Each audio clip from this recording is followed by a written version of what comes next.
안녕하세요. 아멜리아입니다. 오늘은 캐나다 학교 숙제 이야기 한번 같이 알아보면서 학교에서 쓰는 영어 단어 그리고 프레이즈들 같이 한번 알아볼게요. 이제 캐나다 초등학교는 유치원부터 시작을 한다고 제가 여러 영상에서 말씀을 드렸는데요. 유치원부터 6학년까지는 보통은 학교에서 숙제 잘 안 주려고 해요. 제가 이렇게 일전에 말씀을 드렸던 TLC 프로그램이라거나 아니면 좀 스페셜 프로그램이 있는 학교들 같은 경우에는 다른 이야기지만 캐나다에서 공립초등학교라고 부를 수 있는 그 학년의 아이들에게는 숙제를 웬만하면 안 내주려고 하는 그런 추세고요. 하지만 우리 초등학생들도 수업을 할 때, 선생님과 같이 있을 때, 학교에 있을 때는 일을 하잖아요. 일이라고 그래요, 일. 여기서 공부를 한다 그러지 않고 일한다고 하는데, 그래서 work라거나 job이라거나 task라는 이런 단어들을 씁니다. 그래서 아이들이 딴짓하고 있어요. 그러면 What is your job? 너 지금 해야 되는 일이 뭐야? 라고 선생님들이 물어보십니다. 아니면 이제 선생님이 리뷰 같은 거를 할 때 아니면 아이들의 집중을 다시 잡고 싶을 때 우리 지금 뭐 하고 있었지? 무슨 공부하고 있었지가 아니고 What were we working on? What are we working on? 이런 식으로 working on 이라는 프레이즈를 쓰세요. 이렇게 방금 말씀드린 job, work, task는 굉장히 제너럴하게 부르는 거고요. 아이들이 그날 끝내는 그런 work들이 아니라 이제 조금 시간이 걸려서 뭐 일주일이라거나 한 달이라거나 이런 시간이 걸려가지고 끝내야 될 그런 큰 work를 할 때는 그건 project라고 부릅니다. 그러면 내가 work를 했거나 이 프로젝트에 work-on을 하고 있는데 이걸 다 끝냈어요. 그래서 끝내가지고 제출을 해야 될 때 그건 영어로 뭐라 그럴까요? hand in 이라는 프레이즈를 씁니다. 그래서 너 냈어? 너 일한 거 냈어? Did you hand in your work?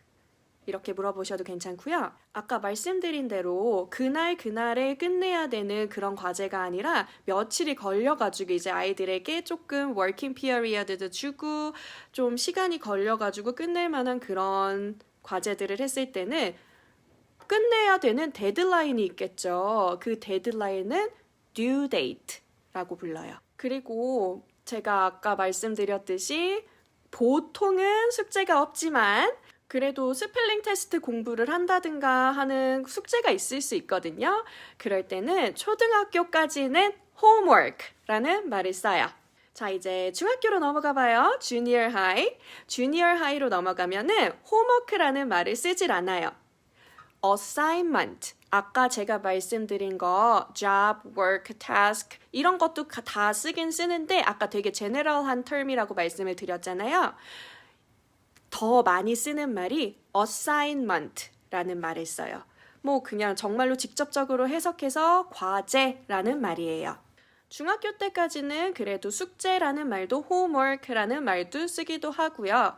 그래도 assignment라는 말이 이렇게 나옵니다. 중학교부터 대학교 갈 때까지 assignment라는 말을 써요. 그리고 아까 제가 제출한다 라는 말을 hand in 한다, hand in 이라는 프레이즈를 쓴다고 말씀을 드렸는데요. 그거 반대되는 개념으로 hand out 하는 프레이즈가 있어요. hand out. 이 말은 언제 쓰는 거냐면 선생님이 프린트물 같은 거를 나눠주실 때 그 프린트물 자체를 hand out이라고도 부르고요. 아니면 이거를 나눠주는 행동을 hand out 한다. 이렇게 동사로도 씁니다. 그리고 이제 중학교 넘어서 고등학교 가고 대학교 가실 때 꼭 알아야 되는 단어가 하나 있는데요. plagiarism 이라는 단어예요. plagiarism이 이제 남의 숙제 베끼거나 아니면 내가 좀 더 나아가서 리서치하고 에세이, 논문 같은 거를 쓸 때도 똑바로 출처를 밝히지 않으면 내가 plagiarize를 하게 되는데요. 어디서 베껴 썼다 이런 의미고요. 한국에서는 중고등학교 때 이거를 굉장히 좀 심각하게 가르치지 않는 것 같은데요. 여기서는 캐나다에서는 이걸 굉장히 심각하게 가르쳐요. 그리고 굉장히 심각한 일이에요. 남의 지적 재산을 말없이 갖다 쓰는 것도 도둑질이기 때문에 그 plagiarize 하지 않도록 아이들에게 굉장히 열심히 가르칩니다. 사실은 중고등학교 때는 내가 남의 친구의 사이언스 리포트 갖다 베낄 수도 있고 그거 굉장히 쉽게 생각하잖아요. 그러시면 안 되고요. 이게 굉장히 학교에서는 한 번, 그 중고등학교 때서는 한 번, 두 번 이제 넘어가 줄 수도 있는데 대학교에서는 걸리면 얄짤 없이 마크 막 지로일 때도 있고 그럴 때도 있으니까요. 이 플래저리즘을 몰라가지고 그렇게 하시는 분들도 있고 하시니까 꼭 잘 알아보셨으면 좋겠어요. 마지막으로 한 가지 더. 선생님, 저 due date 안에 못했어요. 조금 늘려주세요. Can you extend the due date for me, please? 하시면 돼요. 오늘은 캐나다 학교의 숙제라는 개념에 맞추어서 어떤 단어들, 어떤 프레이즈들을 쓰는지 한번 살펴봤는데요. 제가 마지막으로 정리 한번 해드릴 테니까 그거 한번 보시고요. 저는 그럼 다음 시간에 뵐게요.